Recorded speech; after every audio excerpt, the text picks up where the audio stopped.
So you're going on your next retreat, and you said next week, Tuesday? Yeah, Tuesday. That'll Yeah. be exciting. All right, Yeah. so you want to talk a little bit about like your history and how you want to do that. Tell us how you got to North Carolina, how you got to yoga, and you were in India, and all your interesting facts, and then how I met you. And I'll start by introducing myself and you, and then I have a bunch of questions. I won't hit all of them, but they're just talking points. Okay, I'm gonna have to stop this because welcome back to another episode of Fully Stoked Podcast. I am your host, Sarah Stokes. Cody's not with us. He's my husband. And anyway, this is our Women Entrepreneur series. And I am here with one of my favorite yoga instructors and people, Carole Keefer. Carole and I have known each other for, well, I guess 10 or 15 years. How long have you been in the area? I'm going on my 11th year here. So Okay, yeah, so probably 10, time. for about 10 years. Yeah, Carole's awesome. First, let me introduce myself. If you've never seen the podcast, I'm Sarah Stokes by day. I'm a senior mortgage loan advisor with Coast to Coast Mortgage and Sarah Stokes Home Loans. But I really enjoy doing this, and this is connecting other people in business and in the community to you, to viewers. Carole's a very dynamic person, so I think you're going to learn a lot from her today. She's done some public speaking for us in the past, and it was such a hit. I had so much positive feedback, and we can't wait to have you again, Carole. So without further ado, welcome, Carole Keefer. You are the founder of Free Spirited Wonder, and what's your handle? Is it FSW Empire? Yeah, FSW_Empire. So you got to go follow her too. She's awesome. So it's good to see you, Carole. It's been a while. I guess the last time I saw you was probably, I don't know, maybe 6 months I think ago. the 8 months event. ago. Yeah, probably Yeah. the speaking event. Yeah. So, Carole, tell us first, like how you got into. So, Carole, you do retreats. You're a yoga instructor and one of my favorite teachers that I've ever had. Probably my favorite, but don't tell anybody I said that. And she's just really cool. And you do workshops, you do retreats. I've been on a retreat with you before, but now you're doing like worldwide, international retreats, right? How many do you do a year? The past 3 years, I've done 7 retreats, and this year I'm doing 4, which feels like it feels good. It's kind of weird only having 4, but it feels like a good number because I can also start implementing some other things I've been wanting to do for a while. But Wonderful. yeah. Wonderful. So, how did you get started in yoga, and how did you get to North Carolina?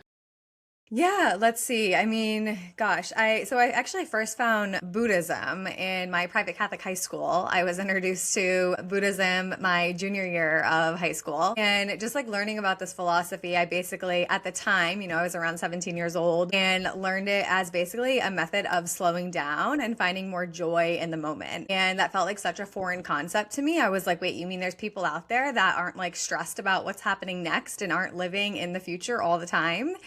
And, I was an athlete. I went to school. I was like 45 minutes away from my school. Just, normal figuring out your way in high school, all that type of stuff. And learning about this felt so eye-opening to me and kind of just like this idea of like, oh, I can learn how to slow down too. And from that, I learned about yoga. And I first learned yoga as a moving meditation. And, I was always very active, running track, competitive soccer, and kind of thought, like, oh, well, maybe this would be great. I can learn the benefits of meditation while also moving my body and strengthening and then learning about the breathing. So I was introduced to yoga I would say, in high school. And then college was when I really started diving in deeper. In 2014, after college, I went to Nepal I was there for about 2 months and did my first teacher training there. And then I did my 300-hour advanced training in 2018 in India. And I've also done another 200-hour training and another 300-hour training since then in Charlotte. And I've done some immersions with another teacher of mine, Rod Stryker. So I have a really vast, I have a lot of variety of training and over 1,000 hours at this point. And moving to North Carolina in 2015. So that was when I really started teaching more, especially, Vermont's a much smaller area. So classes would be like 2 to 5 people or so, which was great, starting out, and then moving down here and having all these different studios where we'd have like 20 to 30 people in the class was like really exciting to me, especially in like my early 20s. So yeah, we moved here in 2015, and then I was also working for Lululemon at the time. So it was kind of like it was a fun balance of just working at the store at Lululemon. Like it was a great way to meet people at Lululemon and teaching yoga. And yeah, we're still here, almost 11 years later. That is awesome. And you have grown. I've seen your career just explode. It's just dynamite. And I think it's just because you have a really strong work ethic and you're very intentional from what I can see about doing certain things. And like, even when you said you're only going to do 4 retreats this year, which to me would be completely overwhelming, but it feels like that's intentional. You're doing that on purpose, maybe to kind of slow down and focus on something else a little bit. So I feel like you've got it. Whatever it is, that's it. I mean, you're tenacious and intentional and all the good things. How Definitely did learned a you lot. start doing? Yeah, I'm sure. I mean, all of your yoga teaching too, and probably Buddhism and all of that all works together. Yeah. Yeah. So how did you get into retreats?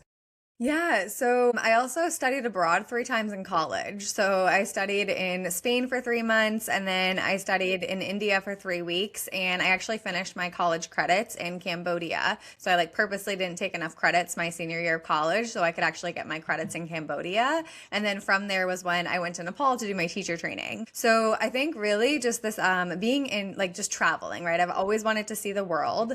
And also meeting new people, and especially meeting people from like literally all over the world. I mean, my teacher training in Nepal, we were literally from across the globe. And just that concept of community also was really, really impactful for me.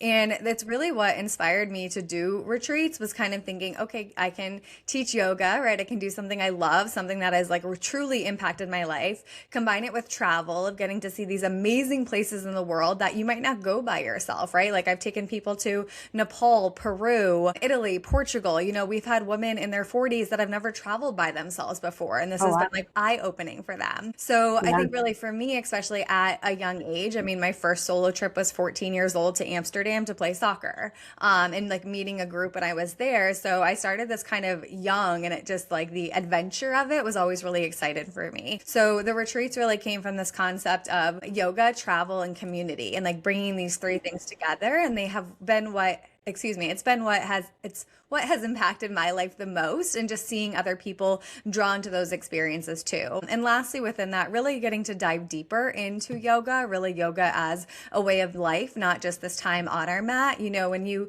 come to a studio class for 60 minutes, 75 minutes, it's really hard to teach some of the background and the history and the philosophy and like really how this can impact your life. And I also say without my yoga practice, I wouldn't be here today as an entrepreneur, because that really has been my container to like hold me. Like it's how I come back home to myself and understand myself and learn and grow. So being able to combine these spaces has been really amazing for me. And yeah, I guess that it just came from this love of travel, really. That is awesome. That is awesome. I think some people would look at that and probably be scared, intimidated, like the women in their 40s who've never traveled solo. And to me, it feels overwhelming because it seems like so much work. But I guess if you love it, it's not. It's just, fun as Yeah, well. it's It's your definitely a whole lot of life. work. I mean, we'll say It it's is a definitely lot a of lot work. of work. Yeah. Oh my Do you God. I have an mean, assistant? I do now, yeah. Yeah. She's a photographer, and like we say retreat coordinator. So I have her on site to help. When I Yeah. first started doing these, it was really me. Just, because you're traveling, right? So it's Yeah. hospitality also. It's customer Yeah. service. You're not just teaching yoga, you're making sure the schedule is flowing properly, that people know where they're going, that they feel good with the schedule, they have enough time to rest. When I first started leading retreats, like even just the 2-night retreats, I was exhausted afterwards, like Oh, yeah. absolutely exhausted. And it's Yeah. funny too, because people always ask me, they're like, what do you do when you're not leading retreats? And I'm like, I do everything to make the retreats happen. Like, especially when Yeah. I was doing 7, I'm like constantly talking with retreat centers. I'm constantly, marketing. It's not easy to get people to join these retreats either. I have a lot of people Mhm. that come back again and again, but you're building a lot of trust too, especially people Right. that have never met me.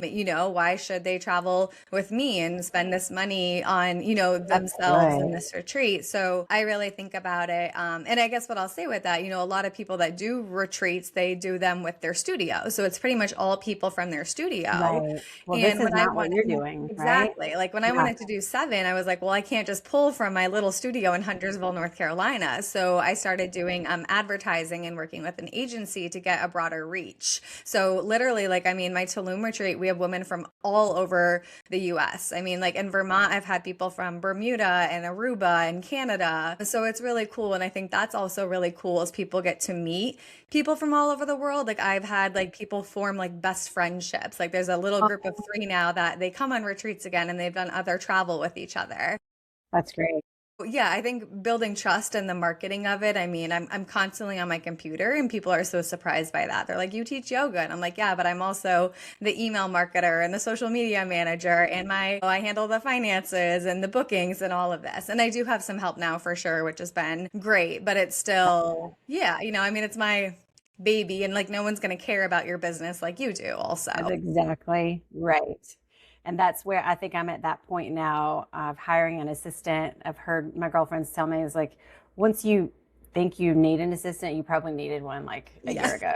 Like you need it for a long time. I work a lot of hours, but I get it. I can imagine 7 retreats. So how I'd like you said something about building trust. So that really and truly, you have to build trust no matter what you do, right? So I'm out there trying to, do home loans and people have to trust me. So I could take some advice. Like, how do you build trust other than we know you, like the people that actually know you? I trust you. I mean, I go anywhere with you. I think you're fantastic. But if somebody from South Africa wanted to go on one of your retreats, how would you build trust with them? Yeah, I think that's a great question. And yeah, I mean, there's a lot to it also. I think overall it's experience, and I think, so I found myself, I do certain retreats like over and over again. So for Tulum, for example, where I'm going next week, this will be our 6th annual retreat. When I get on the phone with people, if they want, if I did discovery calls for a while too, especially like people would kind of joke and they'd be like, "Hi, I just want to make sure you're not a robot and that you're a real person." And I'm like, I totally get that. We're running ads to your Google page and your Facebook and your Instagram, like completely understand. And it was actually nice for me to get to talk to people too, to also see like, oh, you're also a real human being, or to get to learn more about them.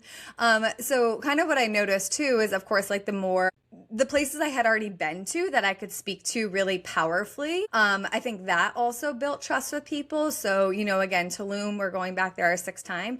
I know the staff so well. Our schedule is down packed. Like I can speak to the area so well, the transportations, like how to get there, all of those questions I can give you in a second. So, noticing things like that, I think help people versus like our first time to Peru, where I hadn't been before, you could kind of hear a little bit of hesitation.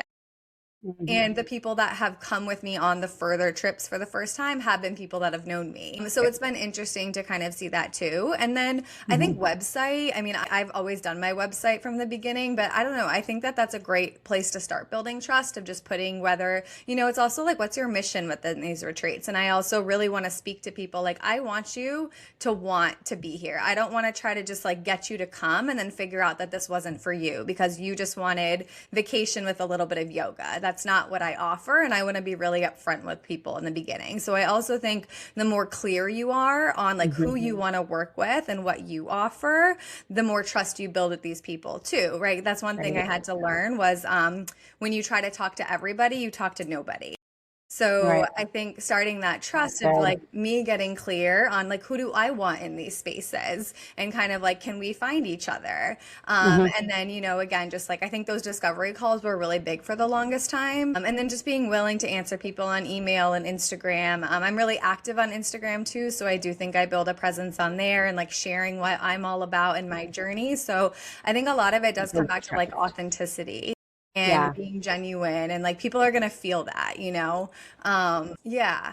That was one of your big points when you spoke to one of our groups, was the authenticity, and you had a lot of really good things to say, but I think that's something that people also, and this is why, because your authenticity builds trust. And when you can build trust, then people will come to your retreat, or people will choose you to work with doing their home loan, or if you're a realtor, whatever it is that you do for a living. One more thing about the retreat. So what is do you have a theme for each retreat, or is it kind of the same thing? Like, how do you decide what you're going to do? What is your goal? Yeah, great question. I love this. So each retreat has a theme. So again, Tulum, I keep using this as an example. It's our authentic feminine women's retreat. So this is like a women's empowerment retreat. And, the mornings are yoga and the evenings are empowerment practices. So it's where people will share. We get a little vulnerable. We do different embodiment practices. Maybe it's dancing, different breathing practices, meditations. And I have specific workshops that I do for each of these retreats. So also each of these workshops build on one another too. you. So in yoga, we call it vinyasa krama or wise progression. Like there's a purpose, like you said, there's an intention behind this. Like I'm guiding you to the specific part within yourself. And then our other retreats, for example, like the Smoky Mountains is going to be more on Ayurveda. So this is the sister science of yoga, how to build routines, how to like literally know that we are a part of nature and building these routines that remind us that we are a part of nature. I will say a lot of these retreats too is also specific to the location that we go as well and what the retreat center can offer. Yeah, Vermont is the 8 limbs of yoga. So that's a little bit more about the history of yoga as well. And that's where I do like to share some of this with people so they also kind of know like, hey, this is what you're going to be learning. Like if you want to learn the history of yoga, Tulum won't be great for you. But if you want to feel empowered and take a lot of these practices home and build like an incredible community with other women, like, yes, this one's for you. At one point, I actually had a quiz on my website too. So I would ask people different questions, interact. They do these great quizzes and it would lead them to like, hey, based on your answers, this is the best retreat for you. Based on your location, the amount of dates you want to go, how many times you want to practice yoga. And then like with that too, the last thing I'll add, like I feel like my secret sauce that I figured out a few years ago is workbooks. So every retreat I make these workbooks. When I first started them, they took me months of like putting everything together, but it's also a space for people to journal. And I want them to come back to these practices. Like they have these practices to revisit them like again and again. So my big part of these retreats too is like, I want this to live forward with you. I want you to be able to take something home that you can implement into your life. I do love that. I'm a former educator, and I did have during the pandemic, we did an Ayurvedic workshop that you ran. Yeah. And we had a workbook, and I loved it because I could take notes and I could go back and reference it. So I really like that you can take something away from your retreats. That's really good advice for anybody who wants to do a retreat. So you talk about feminine leadership and embodiment. And tell me a little bit more. I've heard the word embodiment so many times, but I don't think I really know what it means. When you say you do embodiment practices in the evening in Tulum, what does that mean? Yeah, I mean, I think the simplest way is it's literally getting you into your body. Yoga is a form of embodiment. So when we think about embodying something, it's like not just knowing this, right? So say courage, right? You want more courage in your life. You want to feel courage. Like it's not just that you're thinking about courage, it's how can you embody courage? How can you be the person right now that is already courageous? So some of it is like embodying these principles. When we say embodiment practices, it could be dancing. And that's a lot of what we do. It's like intuitive dancing, like moving without judgment, without fear. Like, what does your body want to do? Not then like kind of like maybe the scared high schooler who was told that they suck at dancing, or these stories that we've learned at a young age. It's like, let all of that go. And yeah, so I think overall, it's just ways to get you into your body. So you could call yoga asana, like the postures, embodiment. Okay. Yeah. So feminine leadership, what does it look like in business and in life? Yeah. Let's see, I kind of, thought about this like a few years ago when I first started doing these strategy sessions of moving more into like one-on-one coaching and just thinking about like, okay, what are the principles behind this? Like, what have I learned in my life? What do I want to teach others? A lot of what I came up with, it's like, can you be almost like the boss of your own life? It's like owning your life. It's kind of how I thought about it. So this leadership, it's not even so much of like leading others, it's leading yourself. And I kind of like to encourage people to walk with me. So there's a part of me of like, by embodying these principles, by living these principles, can I encourage you to walk this path with me? Like, can I encourage you to take leadership of your life? So I think a lot of it starts by like leading yourself. And then, you kind of naturally do lead others if that's what you're looking for, if you are in wellness or yoga or whatever it is, even real estate in some way or another, right? You're guiding other people to a specific thing. So I think overall it starts with like within. And I think it's asking ourselves the hard questions that we don't want to ask, getting like really, really nitty gritty on the parts of us that like might need some work that haven't been addressed or that have been denied over and over, like the things that we don't want to admit that we do that maybe aren't the best parts of us. So I think a lot of it's like a willingness to like really get to know yourself. And yoga is such like an intimate practice. It really is like building a better relationship with yourself. So I kind of think of that feminine leadership too. It's like bringing in again these principles of yoga, what we learn on our mat, like how we get to know ourselves. And a lot of it too, it's through experience. experience. It's through trying, right? I'm sure a lot of people have heard this, but it's like being ready isn't a feeling, it's a decision. And it's like you just have to go for it. Yeah, like I need an assistant. I just need to go for it. See, you just Yeah. coach me. So you do one-on-one coaching? I do, yeah. And I actually just reframed how people can work with me. I like literally just went through all of this and redid it. I have a whole new page on my site that goes over personal coaching. So it's if people are looking for more, again, just like their personal life, whether it's like routine, habits, those are a lot of things we'll talk about. And then for more of the entrepreneurship business side, I started doing business mentorship. So at one point I kind of had it combined, and now I want to separate it because I think that it would be customized to whatever people are wanting, but I've just kind of put them in separate categories. So So if it people wouldn't want need to be a yoga instructor necessarily. No, I do have a business of yoga training that I just launched. I'm going to do it online in April, and I've been working on like a whole program to put it out to studios and everything. But it's for people too that if you're just like a wellness leader as well. So if you do want to lead retreats, right? There's a lot of people that do other retreats that aren't just yoga, but here is like the business side of retreats. Like this is everything you probably haven't thought of. I kind of call it from A to Z, and I go like really in depth to it. And I have all of this as like a full program of guiding people through. So again, like they get all of these practices, whether it's like a manual or a workbook or something like that. And then it could also be, I have certain people that just want to learn more about like social media or marketing. So yeah, you don't have to be a yoga teacher. I think that's kind of what I would specialize in because that's what I can speak the most to. But absolutely, if you just want to learn like the retreat, foundation, I could tell you everything about that. Like Wow. no problem.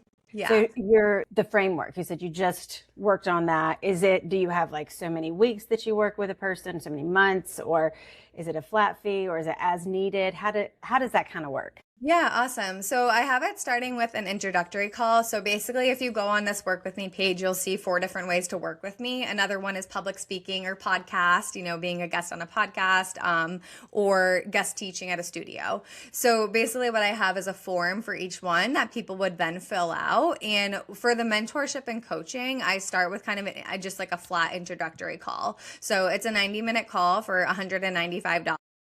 And I'm getting like all of your application, your questionnaire beforehand so I can come prepared. And then we have 90 minutes to talk through all of this. And then I give you a full strategy. And one of the reasons I started this is I have people that ask me to like pick my brain or like ask me to go out to coffee. And they're like, I just want to learn about your journey. And I'm like, well, I can share that and I can give you a strategy to take action on it. And I will say it's kind of funny. Like a lot of people won't get back to me when I say, hey, like, yeah, absolutely, we can work together, but like, I'm going to charge you for it. And this is the reason why. And you're also going to get a lot more out of it because if you're meeting someone for coffee and you just want to pick their brain on it, the truth is you're not going to do anything after because you're going to have zero clarity on what your direction is and what to do this. You're basically going to have a ton of information and not know where to go next. So my whole point with this was let me help you gather all of this information and then let me help you direct you, or basically give you direction and you can choose where you want to go. So say for some people that are self-starters and they might just need like that introductory like direction. That's what I'll do with a strategist every once in a while. I'm like, give me the strategy and I can implement it. Like I'm a self-starter. I'll do this in one day probably. So for people that are like that, or then I customize it depending on, hey, maybe we do 5 more calls. Maybe we do 10 more calls. So I'll do different packages on that and kind of get really clear on what it is. If I think people kind of want the full business part of yoga, I would probably walk them through the entire 20-hour training that I just did, and either do that as a one-on-one or tell them when the next group session is. So I guess to clarify, it starts with an introductory call and then just getting like really clear on like, okay, these are the next steps. And maybe you take it on your own, or maybe we can continue working together and this is what it would look like. So I'd be very clear in the follow-up with it. I think $195 is very reasonable. So, I think so. Yeah, I mean, that's 90 minutes of your time. Yeah. I mean, Carole, you're kind of a big deal in my book. I think so. Thank I you. know you don't think you are, but you are very good at what you do. And Thank you. I can speak from experience. Like I loved your yoga classes. I do. I live a little bit far away from Carole now, so I don't go to her yoga classes. And funny story, I actually stopped doing yoga. So, but that's okay because I still respect and adore you. And I think your entrepreneurship is just, I really like how disciplined you are and I can see that. So I'm gleaning from you. Just, I see your retreat ads and I see everything on social media. And when you come and speak to my groups, and I'm going to try to twist your arm to speak to another group of mine coming up pretty soon. But Okay, awesome. yeah, so I can attest that you are quality. You're you know what you're talking about.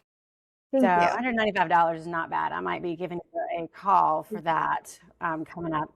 Oh, there's so much more. So you have this wellness tools for real life and stress management, emotional intelligence. Oh, that is very much like the feminine leadership. You were saying just being willing to, oh, that's good. I think so many people need to brush up on their emotional intelligence, right? Yeah, I think so. And what else do you have? You got nervous system regulation, and you can do that with the embodiment and all of Yeah, these I mean, a lot practices, of right? yoga. Yeah, and I mean, really the breathing, I would say. A lot of breathing is nervous system regulation. I mean, a lot of people don't understand like really the science behind the breath. Like if you can literally breathe in different ways to stimulate a different state within you, right? So if you say you're inhaling for a longer amount of time, we call it a Brahmana effect. It's going to make you feel more enlivened and awake and energetic. If you need more like grounding, calm, and cooling, you would focus on exhaling longer. So it's really interesting that the way you change your breath, and there's all these different practices to help you stimulate these states. So there actually are reasons,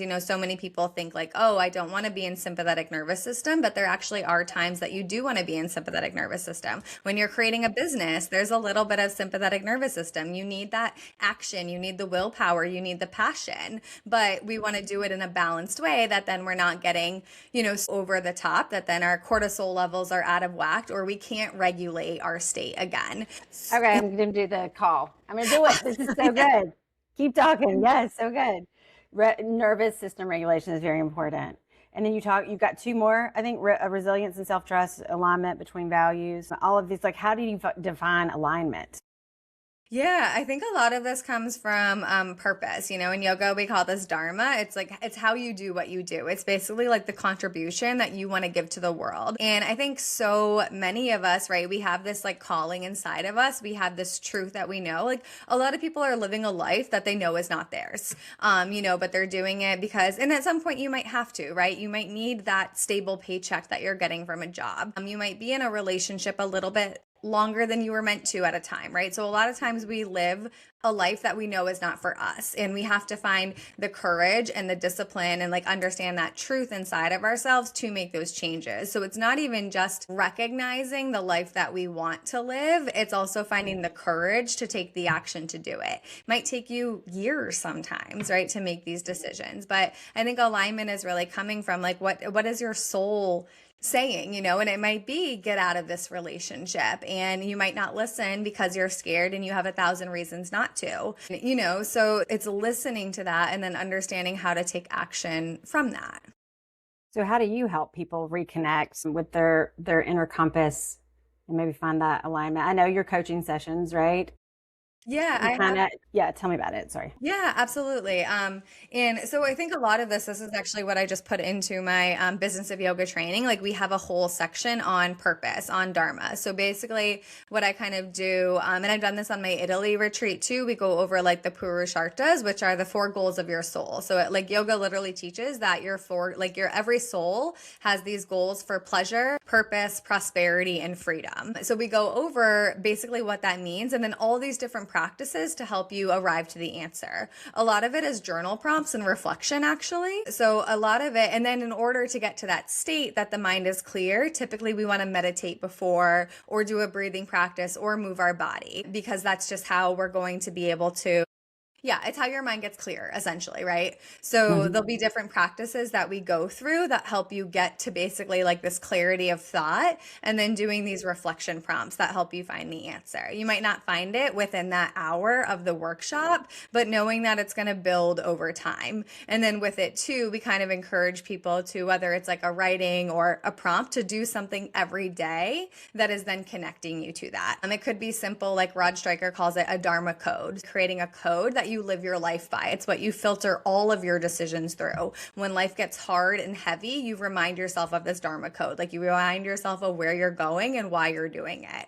And I think that that's really important too, because I think a lot of people also think, again, I have people that tell me all the time, like, oh, you're living the dream. And I'm like, yeah, I am, but it's hard as hell. Like it is. And people don't understand. Like, I might have been crying in the ball on the couch all day yesterday, but today I can show up and be like, yeah, everything's great. And part of that is just business and life, right? We go through all of that. But I think a lot of it's why am I doing this, right? Like what is going to propel me through those hard times when I want to quit and drop everything? Like I need something that is bigger than that resistance to keep moving me forward. So it's really helping people figure out what that is, whether it's a practice or just a phrase. And a lot of times it can be a phrase, and writing it day after day after day until again, like you're embodying that, like you literally become that.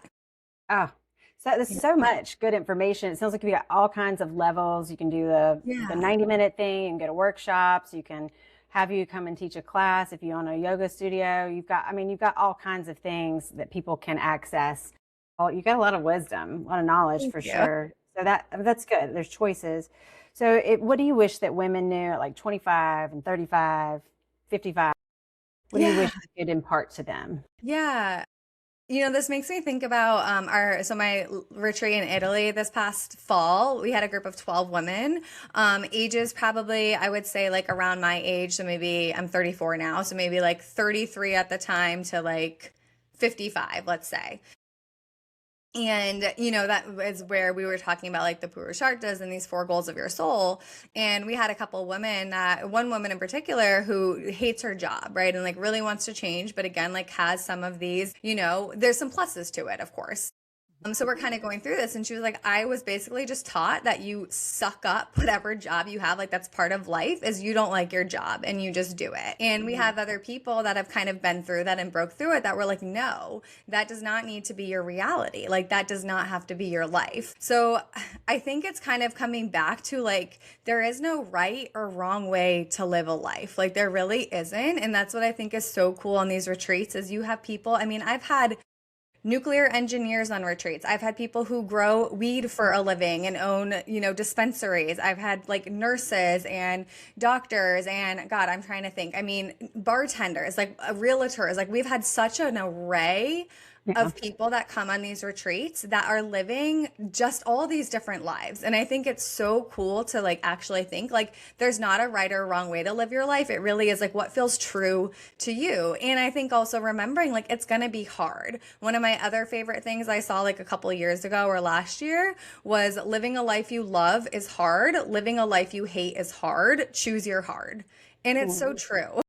That's good. It is so true. And I can tell you from experience, like I love what I get to do and what I've created. There is a lot of BS with it, right? There's a lot of things that I don't get that normal jobs do have, right? So I've had to, I call it, it's sacrifice. It's not settling, but sacrificing. Like there might be some sacrifices, but also in my long-term goals of what I want, like I'm willing to sacrifice some of these things now to, get to hopefully where it is that I do desire to go. So I think it is just coming back to like, it is. I know as lame as it is, it's like following your heart. Like when you hear that calling, like basically it's not going to get quieter. Like when you have this calling, it is only going to get louder until you answer it.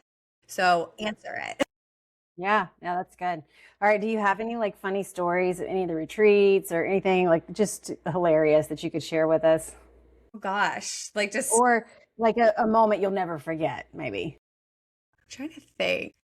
Probably so many things. My husband, Scott, like 2023, he was kind of like my retreat coordinator. We call him the vibe curator. Like if you meet him, like you literally just feel like good in his presence. Like he will always make you laugh. Like he is not afraid to be himself. And by being himself, he lets so many other people like feel safe to be themselves.